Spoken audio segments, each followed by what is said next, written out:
Salut à tous, ici le Codeur Fou et bienvenue dans le tout premier épisode des tutos HTML et CSS. Pour ceux qui ne le savent pas, le HTML c'est un Hypertext Markup Language, donc ce qui sert à faire les pages internet, plutôt le squelette. Et le CSS, ben, c'est les feuilles de style en cascade. Alors les de style en cascade, c'est plutôt tout ce qui est enjoulir tout ça, ou plutôt embellir tout le HTML.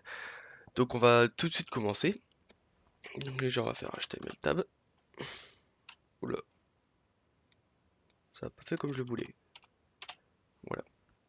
Et c'est mieux comme ça. Donc déjà on va faire le titre de base du HTML CSS. Donc je vais déjà expliquer les différentes balises qu'on a ici pour ceux qui ne le savent pas, mais pour ceux qui le savent, veuillez attendre que j'explique. Alors, le MetaChar7 c'est un encodage, le MetaChar7 plutôt UTF-8 est l'encodage qui permet de d'écrire avec des accents et tout, des paragraphes comme ça. Sans cet encodage là, vous aurez des trucs dégueulasses qui apparaîtront et ça fera des erreurs de texte. Voilà. Title, bah, comme son indique le titre, mais plus exactement le titre qui s'affiche dans les onglets. Euh, alors, par exemple, si je prends mon navigateur, vous voyez que ici c'est New Tab. C'est ici que ça s'affichera le titre. Voilà. La balise Head, c'est ce qui, tout ce qui contient les, euh, les fonctionnalités, on va dire plutôt, comment ça s'appelle? Calcul, on va dire plutôt, admettons, pour link des feuilles de style ou quoi. Voilà. Le body, c'est le corps. C'est là où vous mettrez tout votre code HTML, donc plutôt avec les H1, les divs et tout. On en reviendra plus tard. Et bah, bien sûr, le head et le body contenu entre des balises HTML vu qu'on écrit en HTML. Et le doctype, ça permet de déclarer pour les hébergements mutualisés ou dédiés pour que, en fait, Internet sache que vous écrivez plutôt que sache que c'est une feuille HTML. Voilà, et qui doit lire du HTML. Donc voilà. Donc on peut déjà commencer par un peu link notre feuille de style. On va faire link real égal style sheet type est égal CSS ou trompé CSS avec href hop, est égal. Alors moi il se trouve pour moi il se trouve dans le dossier, si vous regardez bien, par rapport à l'index il se trouve dans le dossier A7 dossier CSS et on va créer la feuille de style, une file style.css. Voilà. Donc on va créer, alors on va relier A7 CSS style.css. Voilà. Donc à les relier, donc pour savoir si à les relier, ben vous pouvez tester de mettre un background au body, une couleur au body par exemple. Ici un body background color red.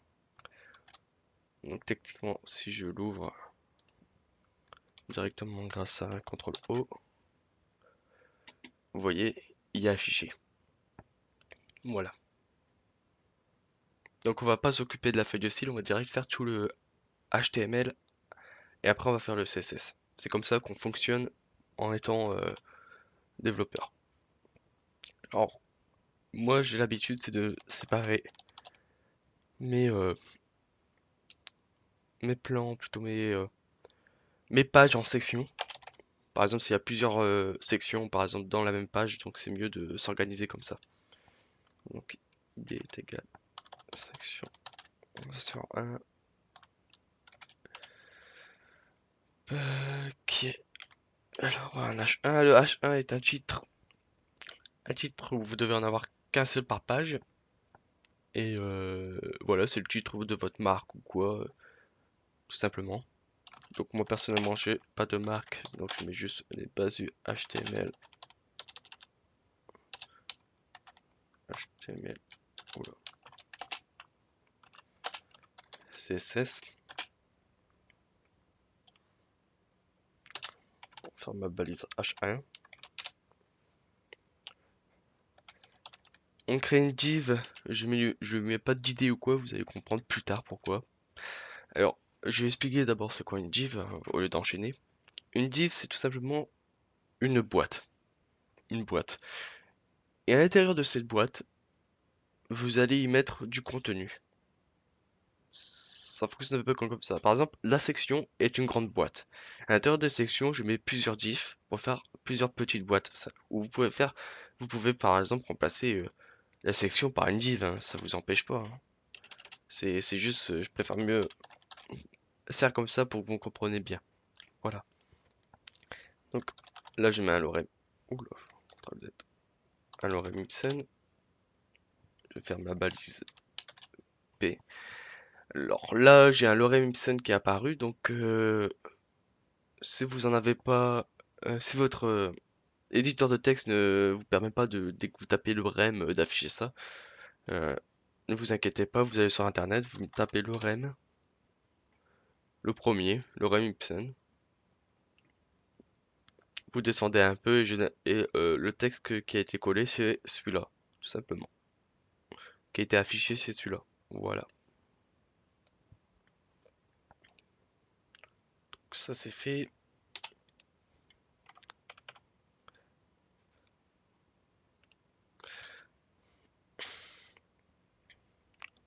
Là, je ferme ma div et voilà.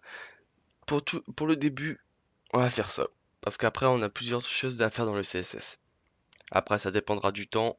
On est déjà à 7 minutes pour le HTML, donc c'est quasiment bien. Voilà. Donc, on enregistre. On va vous faire montrer ça correspond à quoi directement. Ceci. Bon, avec le background rouge, ça correspond à peu près à ça. Bon, nous avons le titre et, euh, et le texte, le paragraphe. Voilà. On va rendre tout ça plus beau avec la feuille de style. Donc déjà, on va faire un truc, c'est pour, pour qu'on démarre bien en haut à gauche, on rajoute cette balise là. Margin est égal 0. Padding est égal 0. Plutôt pas est égal, mais 2.0. On enregistre et si on actualise, vous voyez que ça colle bien. Voilà. Et c'est mieux pour après organiser tout. Alors, le padding, si je vais plutôt utiliser le navigateur pour le faire comprendre. Alors, si on fait inspect éléments et qu'on a ici dans, par exemple, vous avez ici rule, vous mettez dans compute et dans compute, vous avez ici comment c'est un peu organisé vos navigateurs. Alors, vous avez la bordure, généralement du, euh, du site, par exemple, ou plutôt de l'internet, on va expliquer comme ça. Alors, vous avez la bordure, ça correspond à peu près vraiment à l'extrémité, vraiment à l'extérieur. Voilà. Là, par exemple, c'est dans la div outer, celle-là. La bordure, vous la voyez affichée en pointillé. Le padding, c'est tout ce qui est à l'intérieur. Par exemple, le padding, c'est tout ce qui est en bleu. Comprenez? Et le margin, c'est bien sûr tout ce qui est à l'extérieur. Et donc là, si vous avez compris, c'est le petit passage blanc juste au-dessus du bleu, juste au-dessus des pointillés aussi. Voilà. Donc ça correspond à ça le margin. Vous avez bien sûr le margin haut, droite, en bas et à gauche. Pareil pour le border et le padding. Voilà. Donc j'espère que vous avez compris ça. Si vous avez des problèmes, euh, mettez en mettez des commentaires et j'y répondrai. Voilà. Donc déjà là on va pas mettre un background color, on va mettre un background image. vers URL plutôt, et on va relier une, une image. Alors moi, les images se trouvent dans le dossier Asset et dans le dossier IMG. Alors là, si je fais directement le dossier IMG avec mon background, mettons background underscore section une point extension. Par exemple, si vous avez une PNJ, vous mettez PNJ. Moi j'ai une JPG, donc je mets une JPG de JPEG, mais abréviation JPG, voilà. Là, vous voyez que j'ai pas encore d'image à activer et tout, donc je vais vite fait en chercher une. Petit background. Hop, dans tous mes dossiers. Vite fait en chercher une. Hop là. Hop, hop, hop, hop. Tiens, celui-là il est bien, on va faire CTRL-C. Coaching, CSS tuto. CTRL-V. On va renommer. On renomme. Voilà. Bon, l'image est apparue, donc l'image elle ressemble à ça. Et je dois la faire apparaître. Donc si j'actualise toujours, l'image apparaît pas, c'est du blanc par rapport à la feuille de style. Alors tout simplement, je fais ça. Et je fais ça. Je fais dans le dossier avant le dossier CSS. Ça veut dire que là j'étais dans le dossier CSS. Je veux dire dans le dossier avant CSS. Donc dans le dossier Asset. Dès que je suis dans le dossier Asset, je veux que tu ailles dans le dossier image chercher l'image. Techniquement, ça devrait être ça. Si c'est bien, ça rend bien l'architecture d'un dossier. Voilà. Donc je récapitule. Je mets les deux petits points pour revenir dans le dossier d'avant. Je dis d'aller chercher dans le dossier image et d'aller chercher dans le dossier image l'image. Voilà. Vous voyez à peu près?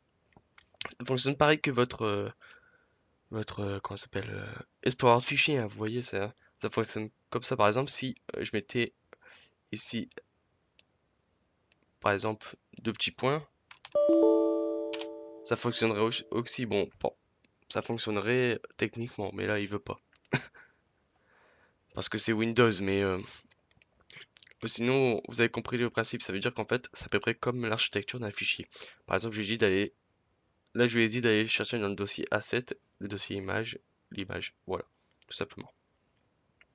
Après, admettons que vous n'avez pas de dossier Asset et vous avez fait direct le dossier CSS et le dossier image dans le dossier que vous avez nommé. Bah, tout simplement, vous faites la même chose en fait. C'est la même chose en fait, tout simplement. Ou des fois, ça arrive, c'est que vous avez l'image pas dans un dossier, mais en même temps dans le CSS, vous avez juste à mettre le background. Vous voyez. Je sais pas si vous avez compris. Donc, si vous avez des problèmes au pire, dites-le en commentaire et j'aiderai ceux qui sont perdus. Voilà. Donc là, on va entamer la section 1. Alors j'aime bien délimiter mes CSS en faisant ça. Comme ça on est bien repéré.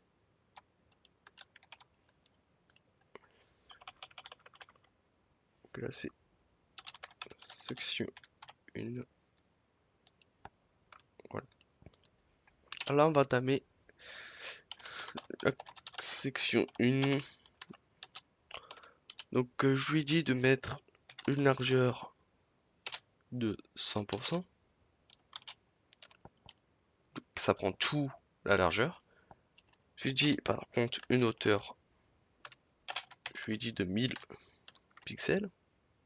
Voilà. Donc, oula, excusez-moi. Voilà. Donc, voilà. Mais par contre, vous voyez, j'ai un truc que j'aime pas, c'est pour ce que je vais faire, c'est voilà, c'est ça, tout simplement. J'aime pas le scroll. Alors, pour enlever le scroll, bon, c'est facile, il faut un overflow. Alors, overflow, si vous savez l'anglais, ça veut dire tout ce qui est à l'extérieur. En fait, c'est une traduction à l'arrache. C'est pas exactement ça, mais vous avez compris. Alors je vais faire overflow hidden. Ça veut dire tout ce qui est à l'extérieur de mon body, je veux que tu le caches. Donc ça revient. Vous voyez que ma barre de scroll a disparu. Bon, bien sûr, je ne peux plus scroll sans barre de scroll, c'est logique. Donc moi, techniquement, je fais avec des, comment ça s'appelle, des parallaxes et tout. C'est un peu compliqué. On en reviendra plus tard dans les tutos. Donc, je vais utiliser une hauteur, une largeur. Voilà. Donc déjà, on a ça. Mais je vois que le texte est collé trop en haut. Vous voyez, c'est moche, c'est trop collé et tout. Je vais dire de faire un padding cette fois-ci. Un padding top de 20 px. Déjà, c'est mieux. Vous voyez, c'est décalé, c'est mieux. Voilà. Hop, par contre, je vais faire un truc. Background repeat. On repeat. Et background size. Cover. Alors, là, c'est au cas où que votre image est trop petite par rapport au fond. Moi, j'ai pris une grande image, donc ça allait. Donc, j'ai fait background repeat. No repeat, ça veut dire est-ce que je répète le fond? Je lui dis non, ne répète pas. Je lui dis la taille du fond. Je lui ai dit couvre tout. Ça veut dire prends tout. Voilà. Donc ça c'est fait. Donc maintenant on va faire le H1. Donc pour ceux qui se souviennent. Voilà. Alors là je lui dis dans l'idée section 1, je veux que tu ailles chercher mon H1. Je veux à cet H1 le mettre centré. Donc je fais un text align, ça veut dire où je le mets mon texte. Et là je dis center pour le centrer. Voilà. Donc vous voyez, ça le centre. Après j'aurais pu faire right pour dire à droite. Ça l'aurait mis à droite. Vous voyez, c'est tout con, hein. Il y a left, center, right. Voilà. Je lui dis, la couleur, je la vois un peu noire, un peu trop flashy, trop agresseur. Donc je lui dis, mais moi du silver pour bien se fondre. Vous voyez, on voit un peu mal. Donc qu'est-ce qu'on peut mettre pour qu'on voie mieux le texte? Donc tout simplement, on va lui mettre un texte shadow. Le texte shadow permet en fait de faire une ombre au texte. Alors ça se fait par rapport au 0, 0. Donc 0, 0 c'est, comment dire, l'orientation, on va dire à peu près, c'est... je vais vous faire montrer, ça ira mieux. Et là je vais le mettre en black. Voilà. Donc vous voyez là, j'ai un petit effet comme ça. Alors par exemple, si je décide de mettre de 2 ici, ça me le fait pas, c'est bizarre. De 2px à mon avis. Voilà. Vous voyez, 2px, ça permet de faire en profondeur derrière. Le deuxième. Et celui-là permet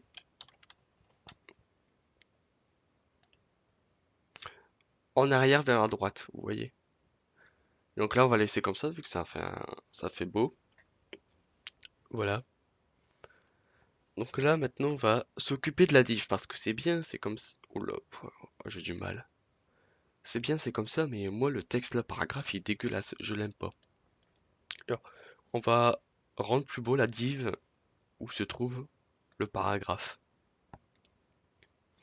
Donc déjà, ce qu'on peut faire, c'est mettre section 1, appeler la div, et lui dire que je veux, toi, par contre, une largeur de 20%. Mais je pense que 20% c'est un peu gros, donc peut-être 10%.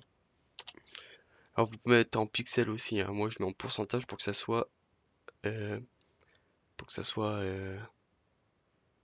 comment ça s'appelle, pour que ça soit responsive. Responsive, ça veut dire que ça s'adapte au fond. Voilà.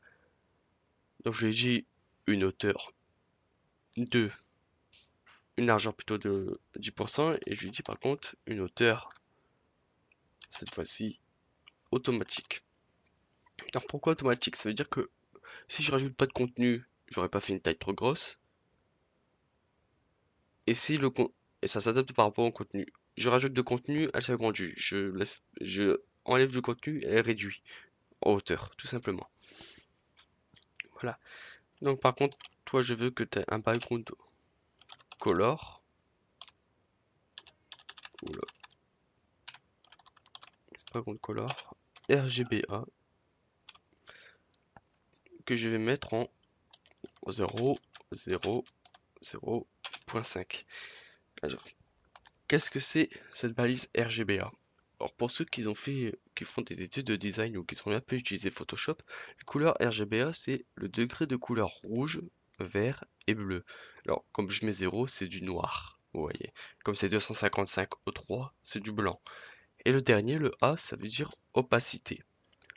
Donc là, je mets une opacité de 5. Donc comme je fais ça, vous voyez que ça me fait ça.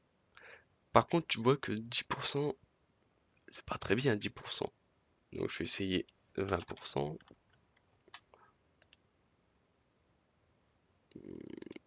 Pas encore bien, on va essayer 25%. Soyons généreux. 25%, ça a l'air d'être bien. Voilà.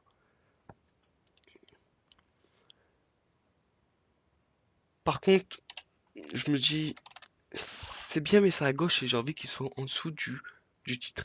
Alors, il y a plusieurs manières de faire. Alors, vous avez déjà la manière auto directement. Voilà, qui vous permet de le centrer. Et là, j'ai envie de le décaler du haut. Donc, je fais un margin top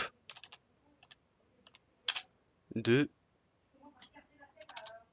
Attendez 2 secondes.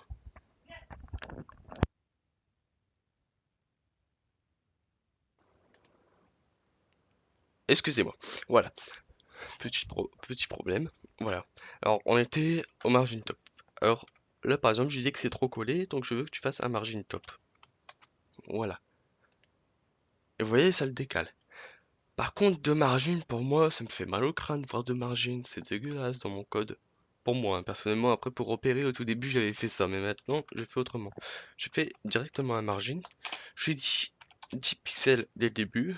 Je lui dis, par contre, ici, auto, 0, auto.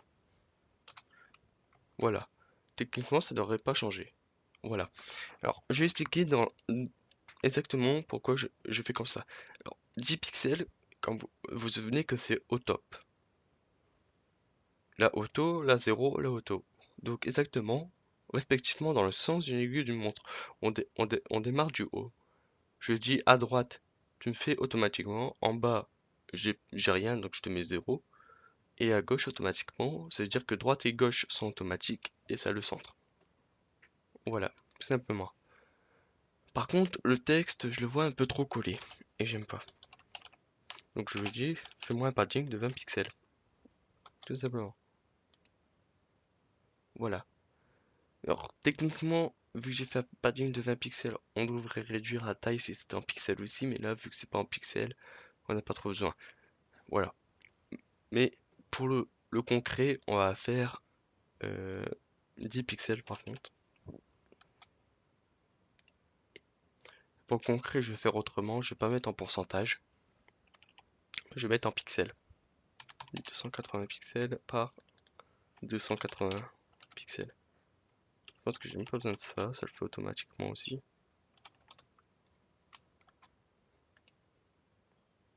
Bon, ça fait à peu près ça. Par contre, vous voyez que mon texte là, il y a un peu comme ça, onduleux, excusez-moi, et j'aime pas. Donc, tout simplement, je fais section 1, dans la div, j'appelle le paragraphe, et je veux que toi, par contre, tu aies un texte align, Justify. Alors, Justify, ça permet de justifier tout le texte. Et vous allez comprendre ça fait quoi. Par contre, je lui mets blanc, une couleur blanc, qui va se fondre au niveau du truc. Voilà. Ça veut dire en fait, maintenant, comparé à avant, c'est bien collé et tout. Là, par contre, je suis sur on va dire, le pseudo-navigateur de mon éditeur. Et j'aime pas trop. Donc, en gros, je vais aller directement avec mon navigateur. Je vais faire autrement. Je vais faire hop, Show in Explorer. Je vais t'ouvrir. Voilà. Et ça donne exactement ça dans mon navigateur. Et vous voyez que c'est responsive. Ça veut dire que ça va s'adapter exactement jusque là. C'est-à-dire que la taille la plus petite, ça sera ça. J'ai fait exactement pour que vous compreniez. C'est que là, vraiment, c'est petit, j'ai pas besoin, c'est responsive.